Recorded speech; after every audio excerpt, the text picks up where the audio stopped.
সম্মানিত দর্শক সবাইকে স্বাগত জানাচ্ছি নিটলটাটা 21 রাতের আজকের আয়োজনে powered by National Agricare Group ও ওয়ান ফার্মা। আজকের যে আলোচনা মিয়ানমার এবং বাংলাদেশ সীমান্তে যা প্রতি মুহূর্তে আমরা অনুভব করতে পারছি, অনুভূত হচ্ছে, বাংলাদেশি নাগরিক মারা গেছে এবং সেই জায়গাটায় মিয়ানমারে কী ধরনের পরিস্থিতি এখন বিরাজ করছে যতটা জানা সম্ভব, তার বাইরেও কি হচ্ছে এবং অনেকে বলছেন আসলে ওখানে হচ্ছেটা কি সেটা জানাও খুব জরুরি। বাংলাদেশের পক্ষ থেকেও সেটা জানা জরুরি। কিভাবে জানা যায়, সেই ব্যবস্থা কতটা হলো সেটাও জানতে হবে, কারণ এই মিয়ানমারের একটি বড় জনগোষ্ঠী, যদি বলা যেতে পারে রোহিঙ্গাদের কথা বলছি, যারা আমাদের দেশে শরণার্থী হিসেবে রয়েছে এবং তাদের প্রত্যাবাসন প্রক্রিয়াটা প্রতি মুহূর্তেই মনে হচ্ছে যেটা কত না জানি দীর্ঘসূত্রিতার পর্যায়ে গড়াচ্ছে, আমরা কোনো ব্যবস্থা করতে পারিনি। সেই প্রত্যাবাসনের ব্যবস্থা করতে হলেও বাংলাদেশকে অনেক ভালোভাবে জানতে হবে ওখানে হচ্ছেটা কি।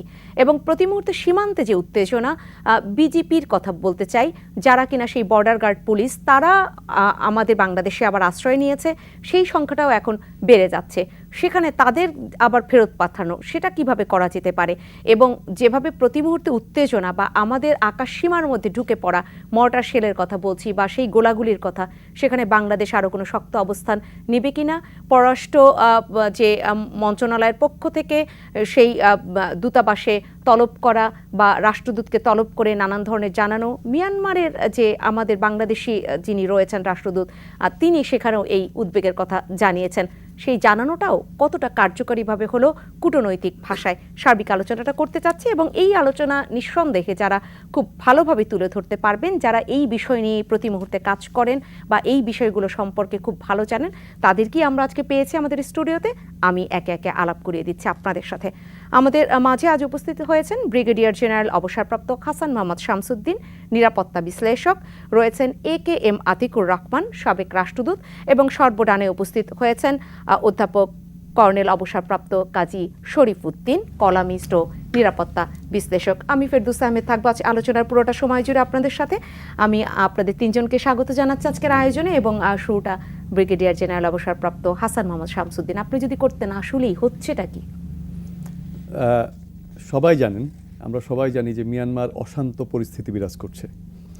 এটা সবচেয়ে বেশি খারাপ অবস্থায় এসছে 2021 সালের ফেব্রুয়ারিতে, যখন জান্তা কুর মাধ্যমে নির্বাচিত সরকারকে হটিয়ে দিয়েছিল। তার আগ থেকেও কিন্তু, সেই স্বাধীনতার পর থেকেই কিন্তু মিয়ানমারের অশান্ত পরিস্থিতি বিরাজ করছিল। তো মানুষগুলো ক্ষেপে গিয়েছিল, বিকজ তারা গণতন্ত্রের স্বাদ পেয়েছিল। গণতন্ত্রের স্বাদ পাওয়ার পরে যখন গণতন্ত্র তাদের থেকে ছিনিয়ে নেওয়া হয়েছিল, তখন মানুষ আর সহ্য করতে পারেনি, তারা রাস্তায় নেমে এসেছিল। সাধারণ মানুষের সাথে সাথে রাজনৈতিক দলগুলো তারা এক হয়ে ন্যাশনাল ইউনিটি গভর্নমেন্ট সৃষ্টি করেছে। পরবর্তীতে National Unity Government PDF, People's Defence Force সৃষ্টি করেছে, যারা জান্তার সাথে সংগ্রামে লিপ্ত হয়েছে। এখানে মিয়ানমারে বলে নেওয়া ভালো, মিয়ানমারের 69% হচ্ছে বামার সংখ্যাগরিষ্ঠ, এবং ওরাই কিন্তু মিয়ানমার সেনাবাহিনী নিয়ন্ত্রণ করে, মিয়ানমার সরকার নিয়ন্ত্রণ করে, অ্যান্ড বাকি 135টা যে ক্ষুদ্র নৃগোষ্ঠী আছে, তারা মিয়ানমারের সীমান্তবর্তী এলাকাগুলোতে থাকে। এরা তাদের স্বাধিকারের জন্য গত 70 বছর ধরে যুদ্ধ করেই যাচ্ছে। তাদের ভিতরে একটা জিনিসের অভাব ছিল, ইউনিটি, একতাবদ্ধ তারা হতে পারেনি, কারণ তাদের প্রত্যেকেরই নিজ নিজ ইন্টারেস্ট ছিল। তো অক্টোবর মাসে গত বছরের তারা নিজেদের ভিতরে একতাবদ্ধ হওয়ার প্রথমবারের মতো সুযোগ পেয়েছে, এবং 3 ব্রাদার্স যে ব্রাদারহুড, এটা তারা প্রতিষ্ঠা করেছে। এটাতে মেজর প্লেয়ার ছিল আরাকান আর্মি, যেটা আরাকানের সশস্ত্র দলগুলোকে ওরা বলে EAO, এথনিক আর্ম অর্গানাইজেশন। আরেকটা ছিল MNDDA, আরেকটা ছিল তাং ন্যাশনাল আর্মি। এই 3টা দল মিলে যখন ব্রাদারহুড অ্যালায়েন্স করলো, ওরা ঐক্যবদ্ধ হয়ে ওরা মিয়ানমারের সমস্ত সেক্টরে মিয়ানমার সেনাবাহিনীর বিরুদ্ধে লেগে গেল। এখন তাদের একটার পর একটা তারা জয়লাভ করলো। তার কারণ হলো, এর আগেও এই 18টা বা 19টা সশস্ত্র দল মিয়ানমার জান্তার সাথে কিন্তু যুদ্ধ করে যাচ্ছিল, তারা সফল হতে পারছিল না। কারণ মিয়ানমার জান্তা কিছু কিছু দলের সাথে শান্তি চুক্তি করে এবং কিছু কিছু দলকে দমনের জন্য এগিয়ে যায়। এবার যখন শান্তি চুক্তি ব্যর্থ হয়েছে, তারা শান্তি চুক্তি করতে পারেনি, চেষ্টা করেছিল, পারেনি, এবং সবাই একসঙ্গে যখন আক্রমণ করেছে, জান্তা এই আক্রমণের জন্য প্রস্তুত ছিল না। কারণ তারা গত 60 বছর ধরে যেই পলিসি ফলো করে এসেছিল এই পলিসিটা এবার ফেইলিউর তারা হয়েছে। বিভিন্ন সময় দমন পীড়নের মধ্য দিয়ে এটাকে দাবিয়ে রেখেছে এবং তারা ভেবেছিল এভাবেই হবে, এবার হচ্ছে না। এবার এটা হচ্ছে না। আপনি যেভাবে বললেন সেটা মোটামুটি আমাদের যারা সম্মানিত দর্শক রয়েছেন, যারা সবসময় গণমাধ্যমে চোখ রাখেন, বিশেষ করে আন্তর্জাতিক গণমাধ্যমে, তারা এইটুকু হয়তো সবাই জানেন। কিন্তু বাংলাদেশের নিরাপত্তার স্বার্থে এর থেকে তো একটু বেশি আমাদের জানা দরকার প্রতি মুহূর্তে পরিস্থিতি মানে জানার জন্য ওই দেশে কি হচ্ছে। কারণ মিয়ানমারের তথ্য খুব বেশি যে বের হয় তেমনটাও তো না। মিয়ানমারের তথ্য আমাদের মিডিয়াতে অল্প কিছুই আসে, বাইরের মিডিয়াতেই ম্যাক্সিমাম আসে। এবং এটাতে হচ্ছে কি মানুষগুলো কিন্তু ডিসপ্লেসড অবস্থায় আছে, উদ্বাস্তু হয়ে গেছে মিয়ানমারে। যারা সশস্ত্র ওরাই কিন্তু মিয়ানমারটাকে ডমিনেট করছে এখন। সাধারণ মানুষ কিন্তু খুবই খারাপ অবস্থা আছে। স্পেশালি যদি আমি বলি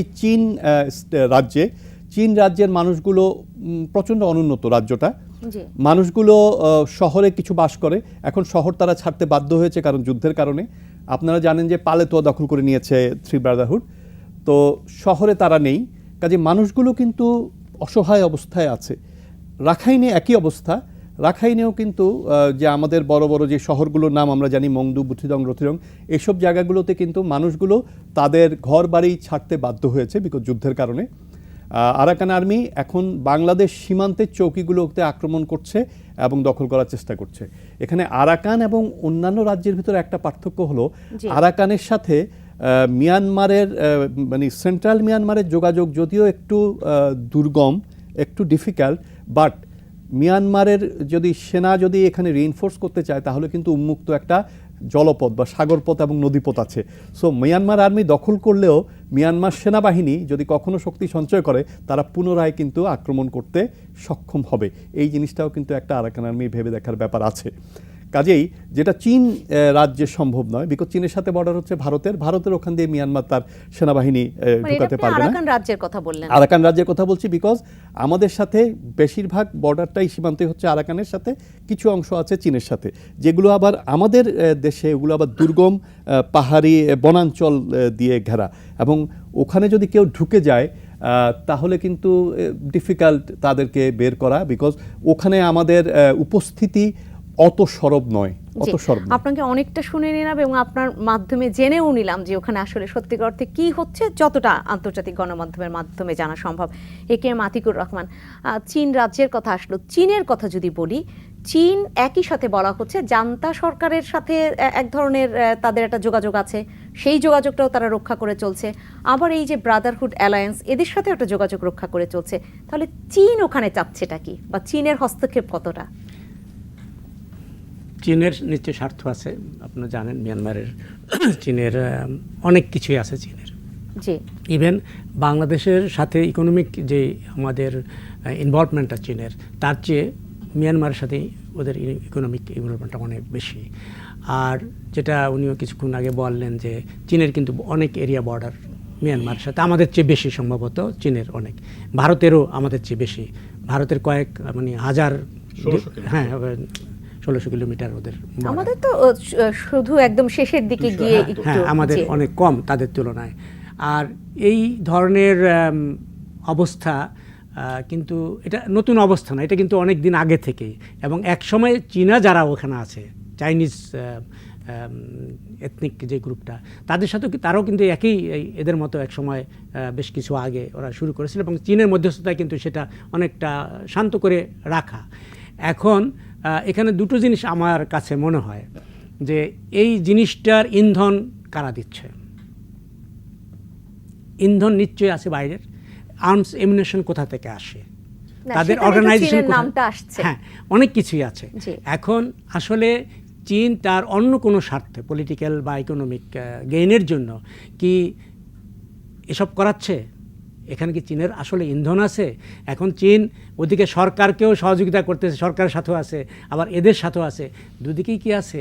বা যেটা আমি রোহিঙ্গাদের যে সমস্যাটা আমরা বহন করতেছি, এই সমস্যাকে কোনো রকম ভিন্ন পথে নেওয়ার বা এটাকে স্থগিত করে রাখার জন্য কি কেউ এই ধরনের ষড়যন্ত্র করতেছে, যেটা আমাদের ভিতরে, যদিও ভারতেও গেছে, এদের কাছে আমরা আজকে এদের জিয়ে রাখতেছি, এখানে যারা 327 জন অলরেডি চলে আসছে।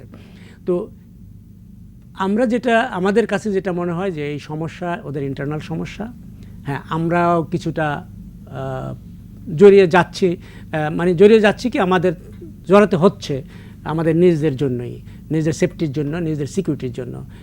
সেখানে এই ব্যাপারটা আমরা বায়োলেটারালি আশা করি মিয়ানমারের সাথে আমাদের এই সমস্যার সমাধান করতে হবে, যাতে আমাদের কোনো হুমকিতে না পড়তে হয়। দ্বিতীয়ত, এদের যারা এখানে অলরেডি চলে আসছে এদেরও প্রত্যাবাসনের ব্যবস্থা আমাদের করতে হবে। এরা যাতে চলে যায়, সেটা ওদের সাথে বায়োলেটারালি হোক বা আন্তর্জাতিক কোনো সম্প্রদায়ের সাথে একটা ডিসকাশনের মাধ্যমে এদের ফেরানোর ব্যবস্থা করা হোক। আমরা কিছুতেই ওদের সাথে যুদ্ধ জড়াতে যাবও না, কারণ এখানে আমাদের কোনো স্বার্থ নাই, অন্য দেশের স্বার্থ। বাংলাদেশের এমন কোনো স্বার্থ নাই যে মিয়ানমারে কোনো ইন্টারনাল এই ধরনের কিছু ঘটিয়ে দিয়ে আমাদের কোনো লাভ হবে। এই ধরনের ইনভলভমেন্ট আমাদের আমি যতটুকু জানি বাংলাদেশ সরকারের ইনভলভমেন্ট নাই এখানে। ভারতেরও আছে কি না আমি জানি না, কিন্তু চীনের থাকতে পারে, এটা আমার কেন যেন মনে হয় যে চীনের নিজস্ব স্বার্থ রক্ষার জন্য, তাদের সুবিধা বেশি করে আদায় করার জন্য হয়তো এই ধরনের, যদিও তা এখনো আসলে স্পষ্ট নয়। স্পষ্ট না, এটা স্পষ্ট করা হবেও না কোনোদিন, যদিও থাকে এটা অনেক সময় লাগবে। কারণ তথ্য না মিললে আসলে স্পষ্টতা কিভাবে মিলবে সেটা তো একটি বড় প্রশ্ন। অধ্যাপক কর্নেল অবসরপ্রাপ্ত। আর এখানে আরেকটু জিনিস আমি বলে ঠিক করে দিই ওনার যাওয়ার আগে, সেটা হচ্ছে আউটসাইডের চীন। তো আমি একটা আশঙ্কার কথা বললাম যে চীনের কোনো আউটসাইডের আরও কারো আছে কিনা এদের ইন্ধন জোগাড় জন্য, যদি থাকে তাদেরও আবার স্বার্থ কি সেটাও তো আসলে ভেবে দেখবার বিষয় বাংলাদেশেরও রয়েছে। কারণ বাংলাদেশ আসলে এখন মিয়ানমারকে দেখুন পাশ কাটিয়ে যে গৃহযুদ্ধ আমি ভাবলাম না, সেটার কোনো সুযোগ নেই। কারণ রোহিঙ্গাদের একটি বড় যে আমরা যেটা বলি বোঝা আমাদের ঘাড়ের মধ্যেও রয়েছে ইতিমধ্যেই, সেইটাই আমরা অনেক বেশি বিপর্যস্ত। আরও যদি যারা আসছে বা আমাদের নাগরিকও মারা গেছে, এটা তো আমাদের ভাবাচ্ছি প্রতি মুহূর্তে। অধ্যাপক কর্নেল অবসরপ্রাপ্ত কাজী শরীফউদ্দীন, আপনার কাছে একটু জানতে চাই, যদি চীনের কি ইন্টারেস্ট সেটাও আমাদের এত ভাবার দরকার নেই, আবার অনেকটাই দরকার আছে। কারণ চীনের উপরেই আমরা নির্ভর এখন পর্যন্ত রয়েছি প্রত্যাবাসনের ক্ষেত্রে, কারণ চীন এগিয়ে এসেছে, অন্য কোনো দেশ যে এগিয়ে এসেছে এমনটা তো নয়। তাহলে সেই জায়গাটায় চীন কি চাচ্ছে না চাচ্ছে, চীন যদি অন্য কোনো স্বার্থে এখন জান্তা সরকারের থেকে সেই ব্রাদারহুড অ্যালায়েন্স বা আমরা যাদেরকে বলি যে বিচ্ছিন্নতাবাদী বা বিদ্রোহী যে গ্রুপগুলো রয়েছে তাদের ব্যাপারে আগ্রহ বেশি দেখায়, সেক্ষেত্রে বাংলাদেশকে নতুন করে কোন কোন সতর্ক অবস্থানে থাকতে হবে আর কী ভাবতে হবে? ধন্যবাদ কর্তৃপক্ষকে, ধন্যবাদ আমাদের সহ আলোচকবৃন্দ। আজকে সবচেয়ে ইম্পর্টেন্ট যে টপিকটা হচ্ছে যে বার্মার বা মিয়ানমার সীমান্তে যে আনরেস্ট, সেটার উপরে প্রত্যাশা এবং প্রাপ্তির মিল না থাকলে সাধারণত এই ধরনের ঘটনা বা দুর্ঘটনা ঘটে। যেমনটি আপনি বলেছিলেন চীনের ব্যাপারে, চীন কোনো দেশের রাষ্ট্রীয় নীতিতে 4টা কি পয়েন্ট ইনভলভ। একটা হচ্ছে ডিপ্লোম্যাট ইন ওয়ার, আর একটা হচ্ছে ইনফরমেশন ইন ওয়ার, আর একটা হচ্ছে মিলিটারি ইন ওয়ার, আর হচ্ছে ইকোনমি ইন ওয়ার। এই 4টা খুব ইম্পর্টেন্ট থিং। বাট আমাদের চোখে ভাজে মিলিটারি এসে যুদ্ধ করছে, এখানে ইনসার্জেন্সি যুদ্ধ করছে, ওখান থেকে বর্ডার গার্ড পোর্ট বাংলাদেশে পালিয়ে আসছে, চোখে দেখছে আমরা military. Behind the screen stakeholder হচ্ছে ইকোনমি। তা এই ইকোনমি ইন্টারেস্ট সাধারণত কোনো দেশের রাষ্ট্রীয় ইন্টারেস্ট, আঞ্চলিক ইন্টারেস্ট, ইন্টারন্যাশনাল ইন্টারেস্টের ভিতরে যদি ফিনান্সিয়াল ইন্টারেস্টটা বেশি গেইন করে, সেই দেশ এখানে ইনিশিয়েটিভ নেয়। যেমনটি আমাদের প্রাক্তন রাষ্ট্রদূত মহোদয় এবং ব্রিগেডিয়ার জেনারেল বলেছিলেন। আমাদের স্পষ্ট ভাবতে হবে, দেখতে হবে, শুনতে হবে। রাখাইন থেকে ইউরোপ পর্যন্ত 770 কিলোমিটার তেলের পাইপ তৈরি করেছে। কারা করেছে? চীন। কেন? ভূগর্ভস্থ ডিপ সি থেকে সরাসরি রাশিয়ান তেল বেইজিং নিতে পারতেছে। এটা কি তাদের ইন্টারেস্ট না? সম্প্রতি যে আলোচনা এসছে, আমরা দেখতে পাচ্ছি 113 মিলিয়ন মার্কিন ডলার তারা এখানে বিনিয়োগ করেছে। কেন করেছে? বড় বড় মেগা প্রজেক্ট, যেখানে গ্যাস, বুলেট ট্রেন, বড় ইম্পর্টেন্ট, যেখানে তাদের ফিনান্সিয়াল ইন্টারেস্ট আছে। বাট 2020-তে যখন এই গ্যাসের লাইনটা এস্টাবলিশ করা হচ্ছিল, এই আজকে যে 3 ব্রাদারহুড, তখন কিন্তু 3 ব্রাদারহুড একসঙ্গে অপারেশন করে নাই। তারা কিন্তু এখানে একটা আক্রমণ করেছিল এই তেলের পাইপের উপরে। তেলের পাইপের যখন আক্রমণ করেছিল, ইনসার্জেন্টস বা যারা যে আরাকান আর্মি, আমাদের বাঙালি বা যারা আমাদের এই সেক্টরের পুরা জ্ঞাত নয়, তাদের একটা ভুল ধারণা আছে আরাকান আর্মি মানে আর্মি। সরি, এটা একটা ইনসার্জেন্সি গ্রুপ। সকল আমাদের পার্বত্য চট্টগ্রামে শান্তি বাহিনী নামে যে একটা ছিল, সেই ভুল ধারণাটা আমার মনে হয় দর্শকদের মধ্যে এখন খুব থাকার কথা না। না, আরাকান আর্মি বলতে আমরা একটু বেশি জ্ঞাত কেন, কারণ যেহেতু আমাদের ওইখানে রোহিঙ্গা, আরাকান আর্মি যেটা আসছে এটা তো আরাকান রাজ্যের অংশ। এখন তো এটা আরাকান নয়, এটা হচ্ছে এরা রাখাইন রাজ্য। আরাকানের দুইটা উপজাতি, একটা হচ্ছে রাখাইন আর একটা হচ্ছে রোহিঙ্গা। রাখাইন হচ্ছে বুদ্ধিস্ট আর রোহিঙ্গা হচ্ছে মুসলিম। তো এখানে জাতিগত নেই, বরং এই আরাকান আর্মির উশৃঙ্খলতার আচরণের জন্যই কিন্তু আজকে এই মুসলমান রোহিঙ্গারা বাংলাদেশে এসছে। এই প্রসঙ্গটা আজকে নাই বললাম।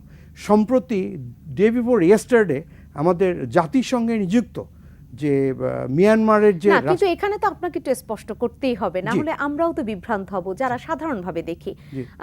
আরাকান আর্মির উশৃঙ্খলতার কারণেই কি রোহিঙ্গারা ঢুকেছে, নাকি জান্তা সরকারের সেই দমন পীড়ন, নানান ধরনের অত্যাচার, তাতে তাদের রাজ্য ফাঁকা করা, এরকম সেটা যে ইন্টারেস্টের কারণেই তারা ওটা ফাঁকা করুক? ইনভলভ। জি, আমি আরাকান বা আরাকান রাজ্যের কথা কেন বলছি, 1982 সালে যখন তাদের জনসংখ্যা আইন এস্টাবলিশ করা হয়, তখন বাংলাদেশের এই যে মুসলিমগুলো, বাংলাদেশের যে মুসলিমগুলো আছে, আই মিন রোহিঙ্গা, তাদের কিন্তু জনগণ হিসেবে ওখানে স্বীকৃতি দেওয়া হয়নি।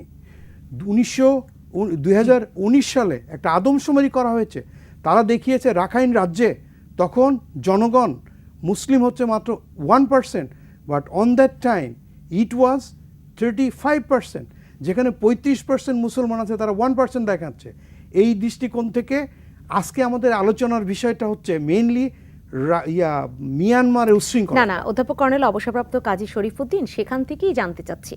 আপনি তো বললেন যে এই আরাকান আর্মির উশৃঙ্খলতার কারণে রোহিঙ্গারা এই পাশে পাড়ি জমিয়েছে, কিন্তু সেটাই যদি হয়, নাগরিকত্ব দেওয়ার এখতিয়ার তো তাদের হাতে ছিল না, সরকারের হাতে ছিল, কিন্তু সরকার তো সেটা কখনোই চায়নি, তাদের নাগরিকত্ব দেয়া হয়নি। তাহলে তাদেরও তো ইন্টারেস্ট আছে, ওদেরকে এখান থেকে বের করে দাও, এটা তো তাদের আছে।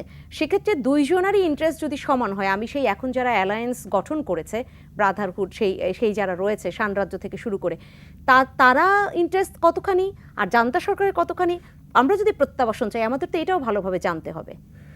জান্তা সরকার, আই মিন এই সামরিক সরকার, ওই তাতমাদো সেনাবাহিনী, এটা আজকে এই বিশ্বের সবচেয়ে পুরাতন কলহ রাষ্ট্র, আই মিন ইনসার্জেন্স রাষ্ট্র হিসাবে মিয়ানমার কিন্তু স্বীকৃত।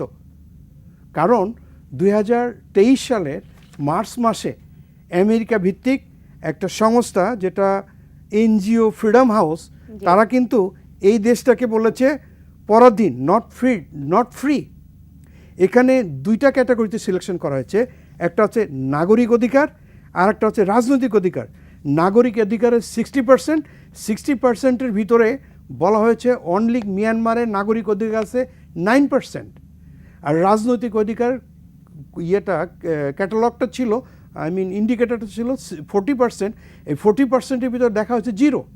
ডেমোক্রেসি ছিল, ডেমোক্রেসি আজকে ওই কথা বলতে গেলে অনেক বড় কথা বলতে হয়। যখন ডেমোক্রেসি ছিল, যেটুকু ডেমোক্রেসি বলবো সেইটাও সত্যিকার অর্থে কতটা ডেমোক্রেসি। যখন ডেমোক্রেসি আং সান সু কি যখন ক্ষমতা ছিলেন, তখন কিন্তু আমাদের এই রোহিঙ্গা নিয়ে আজকে তারা এটা নিয়ে চিন্তিত, এটা নিয়ে মর্মাহত, কিন্তু যখন উনি ক্ষমতায় ছিলেন তখন কিন্তু বলেছেন আমি আগে বুদ্ধিস্ট, আমি মানবতার জন্য পুরস্কার পেয়েছি, আগে Buddhist, sir, if I am not wrong. তো এই দৃষ্টিকোণ থেকে গত ডে বিফোর ইয়েস্টারডে কিয়াও মোয়েতুন, যিনি জাতিসংঘে মিয়ানমারের বিশেষ প্রতিনিধি হিসেবে দায়িত্ব আছেন, উনি স্পষ্ট করে বলে দিয়েছেন এই মুহূর্তে মানবতার জন্য মিয়ানমার বিশ্ববাসীর কাছে। নিঃসন্দেহে অং সান সু চি সেই আন্তর্জাতিক আদালতের কথাও যদি বলি, সেখানে তার যে তিনি যেভাবে অ্যাটিটিউড দেখিয়েছেন, সেটাও তো আমরা দেখেছি, বা সেটা নিয়েও ভাববার রয়েছে।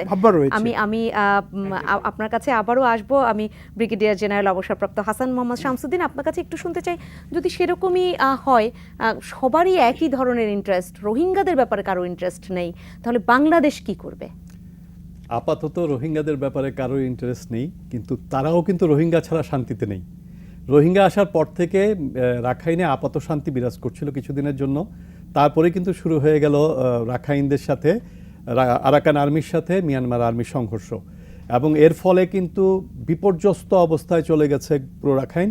পরে সাসাকাওয়ার নেতৃত্বে কিন্তু আবার পুনরায় একটা শান্তি, আপাত শান্তি মানে বিরাজ করছিল মিয়ানমারে, যেটা নভেম্বরে আরাকান আর্মি পুনরায় ওই যে আপাত শান্তি বা সিজ ফায়ারটাকে ব্রেক করে আবার পুনরায় আক্রমণ শুরু করলেন। যে ছাড়াও শান্তিতে নেই, ছাড়া কেন শান্তিতে নেই?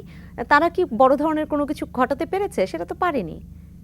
শান্তি বলতে বোঝাচ্ছে যে ক্রমাগত সংঘর্ষ চলছে। মানে একটু রাখাইন, ওরা যে বলছে যে রোহিঙ্গারা তাদের সমস্যা সৃষ্টি করেছিল, রোহিঙ্গারা একটা বড় ধরনের সমস্যা, এগুলো বলেছে, কিন্তু ওরা যখন চলে আসলো রোহিঙ্গারা, তারপরে তো তাদের নিরবিচ্ছিন্ন সুখে থাকার কথা ছিল। তখন বলা উচিত ছিল যে এখানে সুজলা সুফলা রাখাইন হয়ে গেছে। আসলে তা হয়নি। তখন জ্বলে যাচ্ছিল, কি জ্বলে যাচ্ছিল? গ্রামগুলো জ্বলে যাচ্ছিল, আক্রমণ হচ্ছিল। কাদের উপর আক্রমণ হচ্ছিল? রাখাইনদের উপর আক্রমণ হচ্ছিল। এবং তাদের কোনো কিছুই তখন তারা স্ট্যাবলিশ করতে পারেনি। একটা স্বাধীনতা বা তাদের আত্মস্বীকৃত অধিকার, তাদের নিজ দেশের উপর যে নিজের ঘুরে বেড়ানোর স্বকীয়তা, কিছুই কিন্তু তারা অর্জন করতে পারেনি রাখাইনদের, মানে রোহিঙ্গাদেরকে তাড়িয়ে দেওয়ার পরে।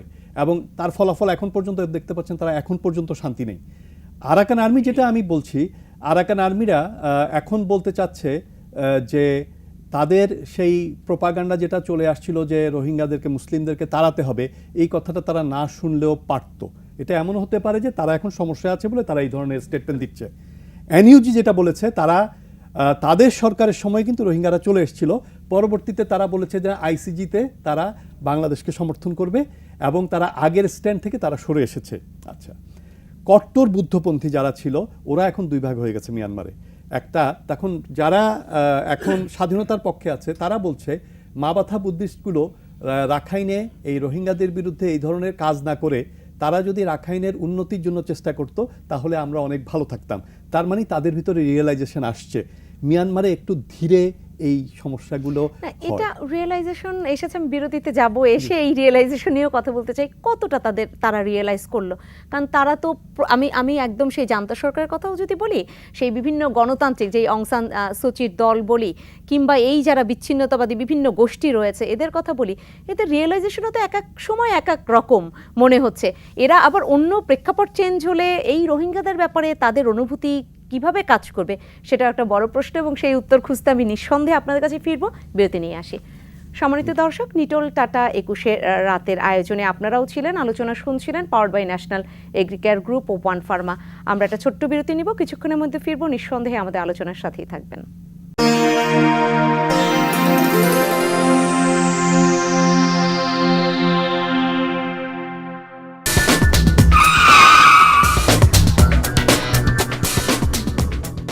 আবারও ফিরে এলাম নিটোল টাটা 21 রাতের আজকের আয়োজনে, powered by National Agricare Group ও ওয়ান ফার্মা।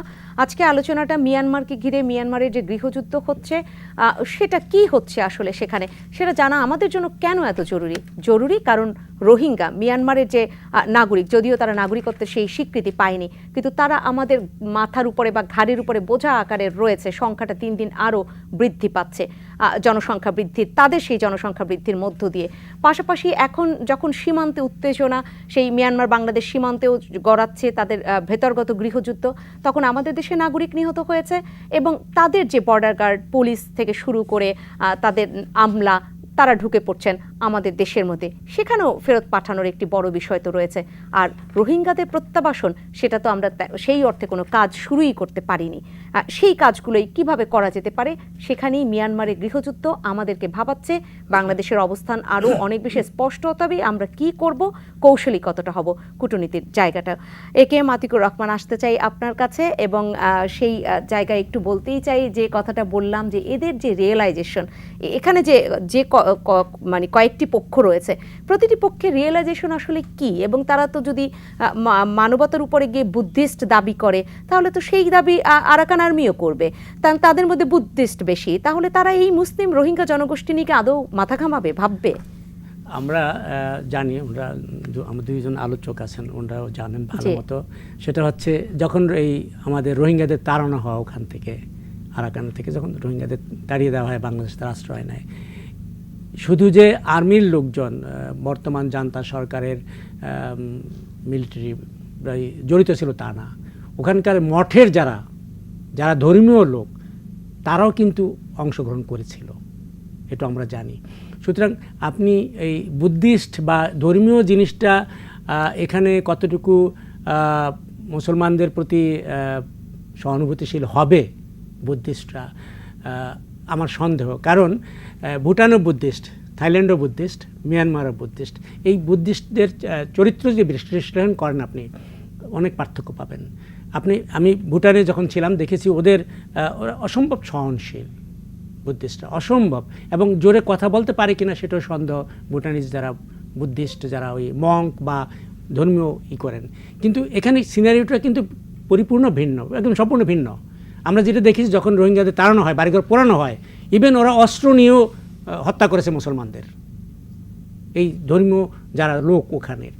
তো এই চরিত্র ভিন্ন। আর যেটা আমার সন্দেহ সেটা হচ্ছে এখন যারা সুর পাল্টায়, এরা গত বছরও আমি এদের ডকুমেন্ট পড়েছি, সেখানে তাদের চিন্তা ভাবনা যেটা পাল্টিয়ে দিয়েছে যে রোহিঙ্গাদের তারা প্রত্যাবাসনের সময় তারা গ্রহণ করে রোহিঙ্গাদের, তাতে কোনো সমস্যা নাই।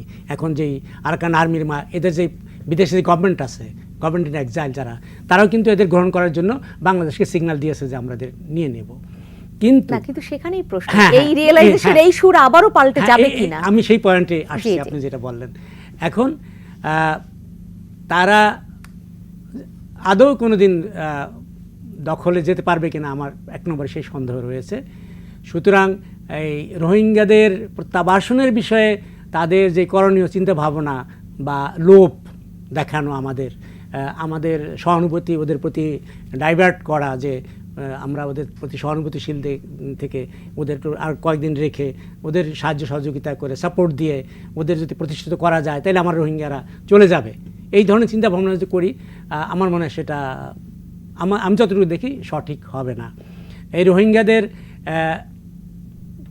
এখানে আর থাকতে হবে, কারণ 2018 সালে এমইউ সাইন হওয়ার পর দুবার তারিখ হয়েছিল, দুবারই কিন্তু যেতে পারেনি। লিস্টও করা হয়েছিল, ভেরিফিকেশন হয়েছিল, ওদের লোকজন এখানে এসেছে, আমাদের লোকজন ওখানে গিয়েছে, ইভেন রোহিঙ্গা ক্যাম্প থেকে লোকজন নিয়েও ওই এলাকা দেখে আনছে যে ওখানে সেফ কিনা। কারণ আমরা চাচ্ছি, আন্তর্জাতিক সম্প্রদায় চাচ্ছে ওদের সেফ রিপ্রেজেন্টেশনটা হোক উইথ ডিগনিটি, যেটা উনি বলেছেন যে এই যে সমস্যার যে শুরু, যেটা ওদের ন্যাশনালিটি নিয়ে ওদের ওই দেশের নাগরিক হিসাবে স্বীকৃতি দেওয়া, সেটা আইডি কার্ড বা ভোটিং রাইট, এই সমস্ত জিনিস আছে। সেটা হলে তো আমাদের জন্য ভালো, না হলে তো ওরা যাচ্ছে, ওরা আগেও গিয়েছিল, আবার এসেছে। আমরা চাই যে নিরাপদ দিয়ে গেলে ওরা সেটা হবে না, এবং ওদের সম্মানের সাথে ওদের এখানে অথরিটি নিয়ে গেলে তারা ওখানে সাস্টেইন করতে পারবে। হ্যাঁ, তো এটা আমরা চাচ্ছি যে এভাবে ওরা যাক, বুঝছেন। এখন সেটা না যাওয়া পর্যন্ত আপনাদের অপেক্ষা করতে হবে, এবং সেই এনভায়রনমেন্ট বর্তমানে যারা এই গণ্ডগোলগুলি করতেছে, এই যে মারামারি যুদ্ধ যাই কিছু করুক না কেন, এরা সেই অবস্থার সৃষ্টি করতে পারবে কিনা আমার আদৌ সন্দেহ। তবে ব্যক্তিগতভাবে আমি জান্তা সরকার থাকুক সেটাও চাই না। ইতিমধ্যে আসিয়ান থেকে একটা ইনিশিয়েটিভ নেওয়া হয়েছে, সেই ইনিশিয়েটিভে এদের সাথে বসতে পারে কিনা সেটাও সন্দেহ। কারণ এর আগে তার কিছু টার্মস কন্ডিশন দিয়েছিল কয়েক বছর আগে আসিয়ান থেকে, যে এদের 5 দফা, হ্যাঁ 2 দফা, সেগুলি তারা বিন্দুমাত্র কেয়ার করে নাই। অনেকগুলো তো সন্দেহ পোষণ করলেন, এখন একটু চীনের উপর যদি সেই সন্দেহটা পোষণ করেন, যে চীন তো আমাদেরকে এক ধরনের বলছে যে প্রত্যাবাসনে তারা থাকবে, তারা সহযোগিতা করবে। চীন মানে ভেতরগতভাবে প্রত্যাবাসনটা কতটা চায়? হ্যাঁ, এখন যেই কথা দেখ, যদি অনেস্ট হয়, তার কাজকর্মে কথায় অনেস্ট না হলে আপনি কিছু করতে পারবেন না। ডিপ্লোমেসি এক জিনিস, ডিপ্লোমেটরা আমরা শুনতাম আগে যে যেটা বলে সেটা ঠিক না, যেটা না বলে সেটা ঠিক, বুঝছেন। জি, কিন্তু এখন চীন যেটা বলতেছে এটা করে দিবে, এটা করে অনেক কিছু করে দিচ্ছে, আমরা কিন্তু তার উপর একটা নির্ভরশীল। এবং মাননীয় প্রধানমন্ত্রী সফরও করেছিলেন এই উপলক্ষে চীনে কয়েক 2 বছর আগে। তো সেখানে আমরা কিন্তু চীনের থেকে প্রোডাক্টিভ কিছু দেখি নাই। কারণ হচ্ছে কি, যেটা ওনারা দুজনেই উল্লেখ করেছেন, উনি বিশেষ করে ক্যাটাগরিক্যালি ডিপ্লোমেসি পার্ট দেখিয়েছেন, ইকোনমিক ইন্টারেস্ট হচ্ছে সবচেয়ে বড় আগে। এই অর্থনীতি না থাকলে তো বিশ্ব রাজনীতি, অর্থনৈতিক স্বার্থ, ইন্টারেস্টটা অর্থনৈতিক স্বার্থ, সেই স্বার্থটা আমাদের থেকে চীন বেশি পায় না মিয়ানমার থেকে বেশি পাবে, সেটা তারা দেখবে। সেটা দেখেই তাদের কোন দিকে ইনক্লাইন হবে, তাদের ইনক্লাইনেশনটা কোন দিকে, সেটা তারা নির্ণয় করবে। এবং সেই দিক থেকে নিজের দেশের অর্থনৈতিক স্বার্থ ছাড়া চীন কেন কোনো দেশই কাজ করবে না। তবে আমি একটু আশা করি যে এই বর্তমান যে ওখানে গোলযোগটা, এটা হয়তো কিছুদিনের মধ্যে কেটে যাবে, স্বাভাবিক অবস্থায় ফিরে আসবে, এবং চীনের উদ্যোগে এটা হতে হবে। চীন এবং ইন্ডিয়া যদি সাথে থাকে তাহলে আমাদের প্রত্যাবাসনও হয়তো কোনোদিন আলোর মুখ দেখতে পারে। কিন্তু ভারত আমাদের সেভাবে পাশে থাকবে কিনা প্রত্যাবাসনের ব্যাপারে এখন পর্যন্ত এই দুটো দেশই আমাদের সেভাবে নাই, আমরা অনেক সাড়া পাচ্ছি না। অধ্যাপক কর্নেল অবসরপ্রাপ্ত কাজী শরীফউদ্দীন, আপনার কাছে এই জায়গাটা থেকে একটু শুনবো, যেটা একে আতিকুর রহমান বলছিলেন যে ডিসঅনেস্ট বা অনেস্টের জায়গা, যে যদি অনেস্ট না হয় কথা এবং কাজে, কিন্তু আমরা তো অনেক সময় দেখি যে অসৎ লোককেও যদি কৌশলে ফেলা যায় তাহলে সে বাধ্য হয় সে যে কথাটা দিয়েছে সেটা করবার ক্ষেত্রে। বাংলাদেশ এই জায়গায় কি অনেক বেশি বাধ্য করতে পারবে তার কথা চালাচালি বা এরকম কোনো আলোচনার মধ্য দিয়ে? অ্যাকচুয়ালি অনেস্ট ডিসঅনেস্ট এটা বলে কোনো কথা নাই। ব্যক্তিগত ইন্টারেস্ট, ইকোনমিক্যাল ইন্টারেস্ট, যেখানে ইম্পর্টেন্স বেশি সেটার ইম্পর্টেন্স, সেটা কতটা দেখাতে পারবো এইটা আমাদের কূটনৈতিকভাবে সমস্যার সমাধান করতে হবে, আলোচনার টেবিলে সমস্যার সমাধান করতে হবে। কারণ মিয়ানমারের পট পরিবর্তন আসন্ন যেটা আমরা দেখতে পাচ্ছি, এটা বিভিন্ন মিডিয়া বিভিন্ন ধরনের বলছে। কেমন করে বলছে? এক ভদ্রলোক জেস গ্লাস বা চশমার মাধ্যমে যেমন করে দেখছে ঠিক তেমনি করে। কারণ যুদ্ধের সবচেয়ে ইম্পর্ট্যান্ট হচ্ছে মনোবল। বাট মিয়ানমার যে তাতমাদ সরকার, ওটা কিন্তু তাতমাদ বাহিনী, তারা কিন্তু মনোবল অলরেডি ভেঙে গেছে। এখন সেকেন্ড স্টেপ যেটা আমি বললাম, যে জন্মের পর থেকে টোটাল গৃহযুদ্ধ লেগে আছে এই মিয়ানমারে। এই গৃহযুদ্ধর জন্য একটা সন্ত্রাসী বাহিনী, ইনসার্জেন্সি বাহিনীকে লালন পালন করতে হয়। একটা ইনসার্জেন্সি বাহিনী বা সন্ত্রাসী বাহিনী যদি কখনো কোনো কাজ করে, তার পিছনে ইকোনমি ইনভেস্টমেন্ট করতে হয়। কারণ তাদের প্রশিক্ষণ, ট্রেনিং শুরু করে, কারণ গভর্নমেন্ট থেকে যেটা পাচ্ছে না, কেমন করে পাবে? বহির রাষ্ট্রগুলো যাদের ব্যক্তিগত ইন্টারেস্ট আছে, তারা এখানে ইনভলভ করে ওই ইনসার্জেন্টকে জিইয়ে রাখবে। কিন্তু বর্তমান প্রেক্ষিতে দেখা যাচ্ছে এই তত্ত্বাবধায়ক সরকার, তারা তাদের প্রশাসন প্রায় ভেঙে যাচ্ছে। ম্যাক্সিমাম কোথাও 85, কোথাও 87% অলরেডি তারা নিয়ন্ত্রণ হারিয়ে ফেলে দিয়েছে। তারা যে কাজটা করতে চাচ্ছে বা যে কাজটা করতে যাচ্ছে, এটা নিয়ে আমাদের মানে সীমান্ত বাহিনী বা সীমান্ত রক্ষী বাহিনী সুস্পষ্টভাবে জানিয়ে দিয়েছে তাদের অভ্যন্তরীণ ব্যাপারে আমাদের নাক গলানোর কিছু নাই, কিন্তু ওখান থেকে কোনো লোকজন আমাদের দেশে অনুপ্রবেশ করতে না পারে, কোনো উচ্ছৃঙ্খল বাহিনী। কিন্তু তারপরও প্রবেশ করছে কারা?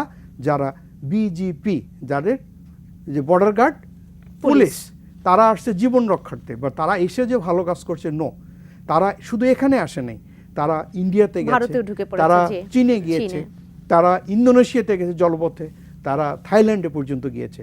তারা অনেক দেশ থেকে ফেরত নিয়েছে। যেমন আমাদের পররাষ্ট্রমন্ত্রী মহোদয় বলেছে, যারা আমাদের এখানে এসছে, গতকাল আমাদের চৌকস নতুন দায়িত্বপ্রাপ্ত বিজিবি কমান্ডার জেনারেল আশরাফ হুঙ্কার দিয়ে বলেছেন যে একটা লোকও বাইরে থেকে মিয়ানমার থেকে আমাদের এখানে আসতে পারবে না। আর যারা এসছে 364 জন এই যে পুলিশ, তাদেরকে আলোচনার মাধ্যমে ফেরত পাঠানো হবে। এখন আলোচনাটা হবে বাইল্যাটারাল, দুই দেশের মাধ্যমে। যখন এই দুই দেশের মাধ্যমে আলোচনার সমাধান, সমস্যার সমাধান না আসবে, তখন এটা মাল্টিপারপাস, সকল সম্মিলিতভাবে একত্রিতভাবে সিদ্ধান্ত নিতে হবে। এই মুহূর্তে আমাদের স্পষ্ট দেখতে হবে যে এই ক্ষমতার যে পট পরিবর্তন আসন্ন, তাদের সঙ্গে কে ক্ষমতায় আসতে পারবে, যারাই আসবে। আমাদের মেইন ইস্যু, যেমন স্যারের কথা নিয়ে আমি বলেছিলাম, কোনটা সত্য কোনটা মিথ্যা স্থানকাল পাত্র হিসেবে ডিপেন্ড করে। আমাদের কাছে সত্য আমাদের দেশপ্রেম, আমাদের কাছে সত্য কূটনীতির জায়গাটা আমি একে আতিকুর রহমানকে আরেকটু অল্প করে শুনে নেব, কিন্তু আপনার কাছে এইটুকু একটু জানতে চাই একদম সাধারণভাবে, কারণ সাধারণ মানুষের মনে তো অনেক প্রশ্ন উকি দেয় যে আমাদের যারা রয়েছেন, আমাদের যে বর্ডার গার্ড বাংলাদেশের যারা সদস্য রয়েছেন, তারা তো আমাদের সীমান্ত পাহারার জন্য ওখানে থাকবেন, এবং যেভাবে মর্টার শেল আসতে শুরু করেছে, সাধারণ নাগরিক মারা গিয়েছে, এরকম যদি আমাদের সদস্যদের গায়ে যারা রয়েছেন নিরাপত্তা কর্মী হিসেবে ওখানে কাজ করছেন, তাদের গায়ে যদি এসে এরপর পড়তে শুরু করে, তারা যদি আরও বাড়িয়ে দেয়, আমরা কতটা সহনশীল হব, এইটাও একটু জেনে নেই। সম্প্রতি আমাদের মাননীয় প্রধানমন্ত্রী এবং উনি আমাদের দেশের প্রতিরক্ষা মন্ত্রীও কিন্তু উনি স্পষ্ট বলেছেন, আমাদের সকল বাহিনী এবং বর্ডার নিরাপত্তা বাহিনী সকলকে ধৈর্যের সাথে মোকাবেলা করার জন্য। এর মানে এই না যে আমাদের দেশে যারা আক্রমণ করবে তাদেরকে সহ্য করা হবে। একটা আমাদের মনে রাখতে হবে, যেমন করে ব্রিগেডিয়ার জেনারেল হাসান স্যার বলেছেন, যে আমাদের টোটাল সীমান্তের 90% কিন্তু ভারত, 10% মিয়ানমার। এই 10% ভিতর as per I am concern 283 kilometre, 283 kilometre. এখান থেকে 54 কিলোমিটার আছে নদীপথ। এই নদীপথের ভিতরে টেকনাফ এবং সমুদ্র কেশবতী এলাকা, আর বাদবাকি এলাকা হচ্ছে টেকনাফ এবং কক্সবাজার, যেটা গমদুম এলাকা সীমান্ত এলাকা হচ্ছে। এখন ওপারে কোথাও যুদ্ধ হলে ইনসার্জেন্টের আক্রমণের কারণে সীমান্ত হচ্ছে নাজুক প্লেস, সীমান্তের যে বর্ডার পোস্টগুলো আছে, সিকিউরিটি পোস্ট, এখানে যখন আরাকান আর্মি এসে আক্রমণ করছে তখন তারা জীবন বাঁচানোর জন্য আমাদের এখানে চলে আসছে। অ্যাজ পার জেনেভা কনভেনশন যদি অস্ত্র নিয়ে এখানে আসে, তাদের এখানে তারা আছে, থাকছে, কিন্তু সত্তর তারা বায়োলেটারাল ইস্যু তাদের মধ্যে পিছনে ফেরত দিতে হবে। ইন্ডিয়া থেকে যারা ফেরত পাঠিয়েছে ইন্ডিয়া কিন্তু বিমানের মাধ্যমে তা পাঠিয়েছে। আমাদের পররাষ্ট্রমন্ত্রী বলেছেন তারা বিমানের মাধ্যমে পাঠাবো অথবা নৌপথে, তারা অবশ্য নৌপথে, it is absolutely their desire, but তারা হচ্ছে রেগুলার ফোর্স যদি যুদ্ধ না করে পালিয়ে যায় তাদের জন্য কিন্তু পানিশমেন্টের ব্যবস্থা আছে। যেমন ইন্ডিয়া থেকে যারা গিয়েছে তাদের কিন্তু 3 জনকে অলরেডি মৃত্যুদণ্ড দেওয়া হচ্ছে, 3 জনকে যাবজ্জীবন করেন, বাদ বাকিকে ক্লাস্টার বাই ক্লাস্টার হচ্ছে পানিশমেন্ট দেওয়া হচ্ছে। তা তারা যে এখানে এসে জীবন রক্ষা করছে এটা তাদের জন্য সুখকর নয়, হয়তো for the timing they are safe. আমাদের কূটনৈতিক সম্পর্ক বিশ্বের সবার সাথে সুসম্পর্ক বজায় রাখানো, কারো ব্যক্তিগত ইন্টারেস্টে আমাদের কখনো নাক গলানো আমাদের উচিত নয়, এবং আমাদের ইন্টারেস্টে কারোর জন্য নাক গলাতে না আসে। আমাদের মেইন উদ্দেশ্য আমাদের প্রত্যাবর্তন করতে হবে এই রোহিঙ্গাদের, এবং রোহিঙ্গা প্রত্যাবর্তন করার জন্য আলোচনার টেবিল, নিঃসন্দেহে আমরা সেই পররাষ্ট্রনীতি নিয়েই তো আমরা সবসময় এগোচ্ছি, একদম বঙ্গবন্ধুর দেয়া সেই পররাষ্ট্রনীতি। কিন্তু তারপরও কেউ যদি একদম যেটা সাধারণ মানুষ বলে না যে পায়ের মধ্যে পা দিয়ে যদি লাগতে আসে, সেক্ষেত্রে আসলে কি করণীয় থাকে? এখন বাংলাদেশে যারা একদম নিরাপত্তার আপনারা বিশ্লেষক রয়েছেন এবং নিরাপত্তার স্বার্থে যারা কাজ করছে, সবাই আরও ভাবনার জায়গাটায় কতটা বেশি সমৃদ্ধ হওয়া দরকার? দেখুন, এটা একটা মানে খুবই গুরুত্বপূর্ণ একটা অবস্থা, নাজুক অবস্থার ভিতর দিয়ে আমরা চলছি। আমাদের দুর্ভাগ্য হচ্ছে যে আমরা আমাদের এই পার্শ্ববর্তী রাখাইন রাজ্য সম্পর্কে খুব কম জানি। আমরা রাখাইনদের রাজনৈতিক দল যেটা আছে ইউনাইটেড লিগ অফ আরাকান, এটা সম্পর্কেও আমরা কম জানি। এদের আরাকান আর্মির ব্যাপারে আমরা অল্প কিছু জানি, যেগুলো প্রকাশিত হয়েছে। দুঃখিত, আপনাকে আমি এখানেই থামাচ্ছি, কারণ আমি একদম ভূমিকা বক্তব্যে যেটা বলেছিলাম সেটা আমিও এতক্ষণ ভুলে গিয়েছিলাম। এখন আপনার বলাতে আমার মনে পড়লো যে আমরা যতটা জানি তার চেয়ে আসলে কতটা হচ্ছে, এই প্রশ্নটা আমি তখনই করেছিলাম। আমরা কি কোনোভাবে সেই তথ্য বের করবার জন্য কোনো, সেটা সাংবাদিক হোক বা কিছু, এই ধরনের কোনো উদ্যোগ নিতে পারি কিনা? অবশ্যই উদ্যোগ নিতে পারি না, আমাদের উদ্যোগ নিতে হবে। আমাদের ট্র্যাক টু ডিপ্লোমেসি চালাতে হবে। আমাদের দল থেকে দল, স্থানীয় মানুষ থেকে স্থানীয় মানুষ, এই ধরনের যোগাযোগ আমাদেরকে অবশ্যই তাদের সাথে বৃদ্ধি করতে হবে। যাই হোক না কেন, যুদ্ধ যে অবস্থায় আসুক না কেন, আরাকান কিন্তু আরাকানে বা রাখাইনে কিন্তু রাখাইনরাই বসবাস করবে। এই আরাকান আর্মি রাখাইন শূন্য হতে পারবে না, তারা রাখাইনে থাকতে হবে। মিয়ানমার সরকার যারাই হোক, জান্তা হোক কিংবা গণতান্ত্রিকভাবে নির্বাচিত হোক, তারা আরাকানের লোকদেরকে দিয়েই এই রাখাইনের প্রশাসন চালাতে হবে। আমাদেরকে অবশ্যই তাদের ব্যাপারে জানতে হবে এবং তাদেরকে বুঝতে দিতে হবে যে বাংলাদেশ তাদেরকে অনেক ভালোভাবে সাপোর্ট করতে পারবে। তাদের ইমার্জেন্সি বা জরুরি যে কোনো সহায়তায় বাংলাদেশ তারা অবশ্যই বেশি সহায়তা পাবে। কিভাবে? বাণিজ্যিক সহায়তা পাবে, স্বাস্থ্যের সহায়তা পাবে, শিক্ষার সহায়তা পাবে, যোগাযোগের সহায়তা পাবে, সমস্ত ধরনের সহায়তা পাবে। এই জিনিসগুলা এতদিন ধরে তাদের কাছে কতটুকু গিয়েছে আমার ধারণা নাই। আমি মনে করি এখন সময় এসেছে। দিকে চলে এসেছি, আমার সময় কম, কিন্তু তারা আসলে নিজেরা কতটা বোঝে, নাকি চীনের মতো অন্য দেশ তাদেরকে আরো বেশি বোঝায়? অনেকে তো এই আলোচনায়, মাতিকুর রহমান নিঃসন্দেহে আপনি বলবেন, এই আলোচনাও আছে যে ওই রাজ্য ফাঁকা করে ওখানে যদি কোনো অর্থনৈতিক অঞ্চলও গড়ে ওঠে, কর্মী তো দরকার হবে। এই রোহিঙ্গারা তো কর্মীও হতে পারতো, ফাঁকা করে লাভটা কি? মানে এই প্রশ্নের উত্তরও কে দিবে? তারা আসলে তাহলে কি সত্যিকার বুঝছে নাকি একটু বেশি বুঝছে? আমি লাস্ট যেই সিচুয়েশনটা জানি সেটা হচ্ছে সম্ভবত চীন একটা পদক্ষেপ নিচ্ছে বর্তমান সমস্যাটাকে প্রশমিত করার জন্য। এখন এখানে ওই একই কথা আসে যে এই প্রশমন এখন তারা করতে চাচ্ছে, তো উস্কে কি তারাই দিয়েছে, তাদের ইনভলভমেন্ট আছে কিনা? এখন এটা দুটো কারণ হতে পারে। একটা হচ্ছে আমরা যেই চীনকে রিকোয়েস্ট করতেছি রিপিটেশনের ব্যাপারে, এটা ওইখান থেকে তারা গ্রিন সিগন্যাল পাচ্ছে না ভালো মতো, মানে স্ট্রং গ্রিন সিগন্যাল পাচ্ছে না। চীন সেখানে একটু অপমানিত বোধ করতে পারে যে আমি এখানে ইনভলভমেন্ট হলাম, বাংলাদেশকে এটা দেখাবো পারলাম না। সেখানে এদের কিছু এই সমস্যা সৃষ্টি করে ওদের চাপে ফেলে এখন নেগোসিয়েশনে গিয়ে রোহিঙ্গাদের ব্যাপারে পার্মানেন্ট কোনো একটা সলিউশন, লাঠিও ভাঙবে না, এরকম কোনো কৌশলে গেল কিনা, এই কৌশল হয়তো তারা নিতে পারে, সেটা আমরা সময় আমাদের বলে দিবে যে কি করা হয়। তবে আমাদের স্ট্যান্ড যেটা, আমরা আলোচনার মাধ্যমে ডিপ্লোম্যাটিক ওয়েতে বন্ধুত্বপূর্ণ সম্পর্ক মিয়ানমারের সাথে রেখেই আমাদের সমস্যার সমাধান চাই।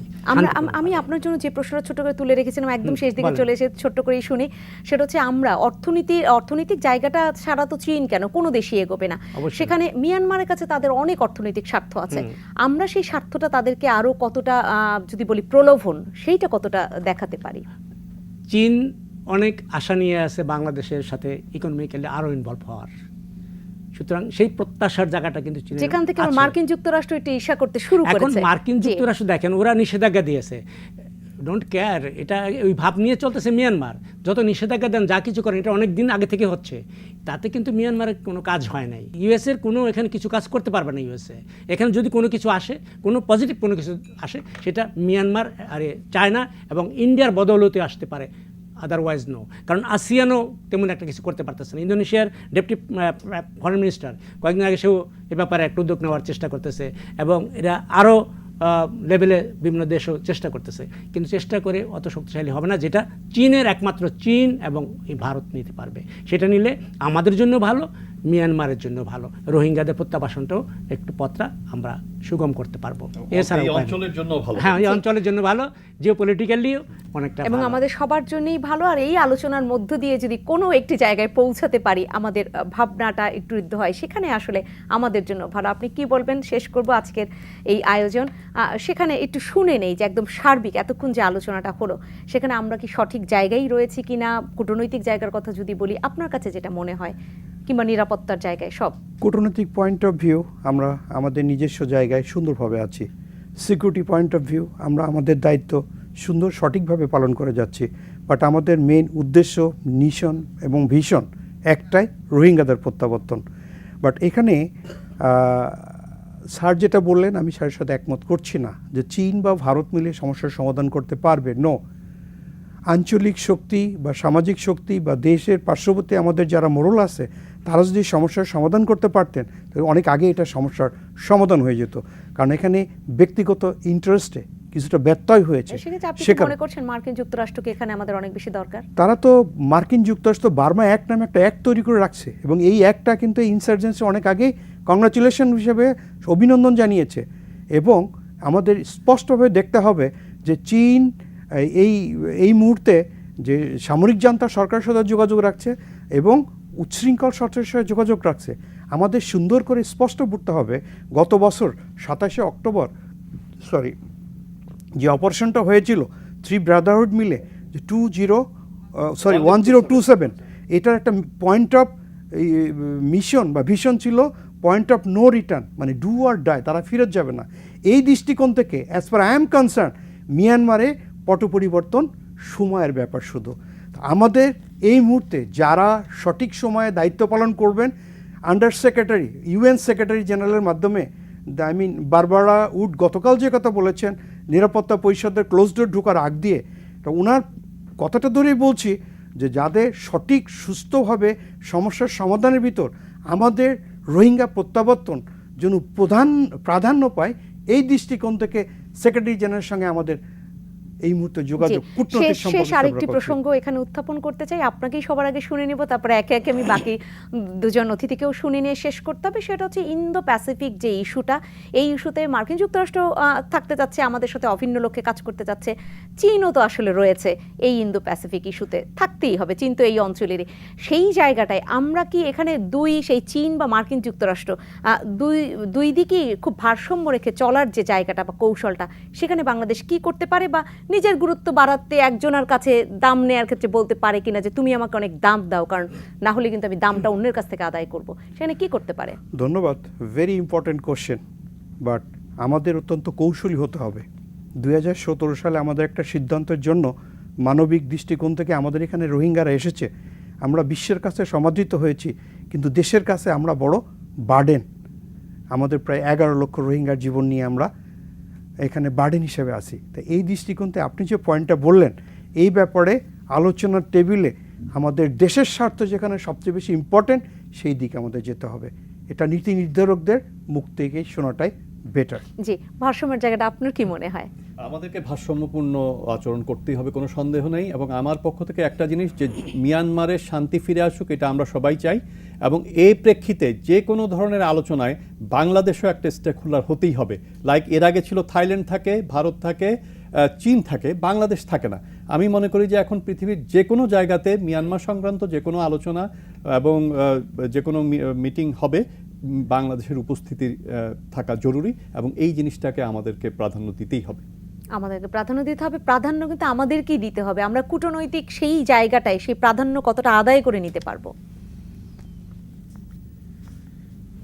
না হলে তো দিবে না কেউ এসে আমাদেরকে প্রাধান্য। আদায় করে নিতে পারবো বা পারবো না, সেটা আমাদের পলিসি মেকার, এই সংক্রান্ত যারা পলিসি মেকিং করেন, কি কি করতে হবে, কোথায় কি করতে হবে, সেটা তাদের সেদিকে তাদের দৃষ্টি দিতে হবে খুব শক্তভাবে। আর আমাদের যেটা বললেন জিওপলিটিক্যালি আমাদের যে ব্যালেন্সের কথা, ব্যালেন্স বা ইমব্যালেন্সের কথা, এখানে ইকুয়েশনটা চীনের, ভারত আর ইউএসএ, এই তিনটার ভিতরে কি ইকুয়েশন আছে সেটা সবাই জানেন, যে কিভাবে তিনটা দেশ চলে। এবং আমরাও এই তিনটা দেশের সাথে কিভাবে চলি, আমাদের সরকার খুব সুন্দরভাবে চলছে। কিন্তু কোথায় কি কথা বলতে হবে মাননীয় প্রধানমন্ত্রী সেটা স্পষ্ট করেছেন। কিন্তু আমরা কি আমাদের দাম বাড়াতে পারছি সবার কাছে? আমার মনে হয় না আমরা কোথাও কিছু আজ পর্যন্ত এখন হারিয়েছি। যেটা উনি বলেন, হ্যাঁ, সেই বিষয়টা আমাদের গুরুত্ব দিতে হবে। যেটা আপনার কথার সাথে আমি একই সুরে বলতে চাই, হ্যাঁ, এই অঞ্চলে যে কোনো ইস্যুতে বাংলাদেশের ইনভলভমেন্ট থাকা অবশ্যই জরুরি। কারণ বাংলাদেশের একটা গুরুত্ব আন্তর্জাতিক ক্ষেত্রে এই অঞ্চলের জন্য রয়েছে এবং একটা পজিশনও আছে আমাদের বিশ্বে। সেটা শুধু এই বলে রাজনৈতিক না, বিশ্ব শান্তি স্থাপনের জন্য আমাদের কন্ট্রিবিউশন হচ্ছে ওয়ার্ল্ডের সবচেয়ে বেশি, 1 নম্বরে আমরা। সুতরাং আমাদের যে বিশ্বে শান্তি চাই, আমরা শান্তিপ্রিয় মানুষের দেশের, সুতরাং এই অঞ্চলের শান্তি চাই, সেটা আমাদের পরীক্ষিত। সেই হিসাবে আমাদের যত এখানে নেগোসিয়েশন যাই কিছু হোক, এই ইন্দো প্যাসিফিক এলাকায় আমাদের রয়েছে, আমাদের ভূমিকা রয়েছে এবং আমরা অসম্ভব গুরুত্বপূর্ণ ভূমিকায় আমরা থাকতে চাই এবং সেটা স্বীকার করতে হবে সবাইকে। সেটা তো নিঃসন্দেহে স্বীকার করতে হবে। আঞ্চলিক শান্তির জায়গাটাও স্বীকার করতেই হয়। ভারত তো এখনই বলতে শুরু করেছে যে আঞ্চলিক নিরাপত্তা যেটা, সেটা বাংলাদেশের মাধ্যমেই সম্ভব হয়েছে এবং সেই গুরুত্বটা তারা দিনের পর দিন দিতে থাকুক বাংলাদেশকে, তাহলে হয়তো বাংলাদেশও অনেক ভালো জায়গায় এগিয়ে যেতে পারবে। আজকের আলোচনায় আপনাদের তিনজনকে আমি ধন্যবাদ জানাচ্ছি। শুরুতেই ধন্যবাদ জানাচ্ছি ব্রিগেডিয়ার জেনারেল অবসরপ্রাপ্ত হাসান মোহাম্মদ শামসুদ্দিন আপনাকে, ধন্যবাদ জানাচ্ছি এ কে মাতিকুর রহমান আপনাকে এবং সেই সাথে অধ্যাপক কর্নেল অবসরপ্রাপ্ত কাজী শরীফউদ্দিন আপনাকে অসংখ্য ধন্যবাদ জানাচ্ছি। সম্মানিত দর্শক, আপনাদেরকে অসংখ্য ধন্যবাদ। এই যে আলোচনা, আমরা অনেক সময় বলি অনেক কূটনৈতিক জায়গাটা বা একদম দেশের নিরাপত্তা, আমরা সাধারণ মানুষ অনেক কিছু বুঝি না, কিন্তু দিন শেষে আমাদেরকে তো বুঝতে হবে দেশটা আমাদের সবার এবং সেখানে দেশটা শান্তিতে থাকুক এবং দেশের প্রত্যেকটা অঞ্চলের মানুষ শান্তিতে থাকুক। আমরা যেই অঞ্চলে রোহিঙ্গা শরণার্থীদেরকে জায়গা করে দিয়েছি, সেই অঞ্চলের মানুষ কিন্তু যারা আমাদের নাগরিক, তারা অনেক কষ্টে রয়েছে। তাই যদি রোহিঙ্গাদের প্রত্যাবাসন সম্ভব হয়, তারা আবার ফিরে পাবে তাদের সেই যে একদম তাদের যে ভূমি এবং সেই ভূমিতে তারা আরও অনেক বেশি শান্তিতে থাকতে পারবে, এলাকার মানুষই বলছেন। সেই জায়গায় আমরাও প্রত্যাশা রাখতে পারি বাংলাদেশ এখানে যখন রোহিঙ্গা প্রত্যাবাসনের ক্ষেত্রে বড় একটি ভূমিকা রাখতে পারবে, ফিরিয়ে দিতে পারবে রোহিঙ্গাদের, পাশাপাশি প্রতিবেশী দেশ যেগুলো রয়েছে তাদের সাথেও সেই ভারসাম্যপূর্ণ আচরণ এবং ভূ রাজনীতিতেও সবসময় কূটনৈতিক জায়গাটায় কৌশলী অবস্থান নিয়ে বাংলাদেশ এগোতে পারবে। আপনারা সবাই ভালো থাকবেন। শুভরাত্রি।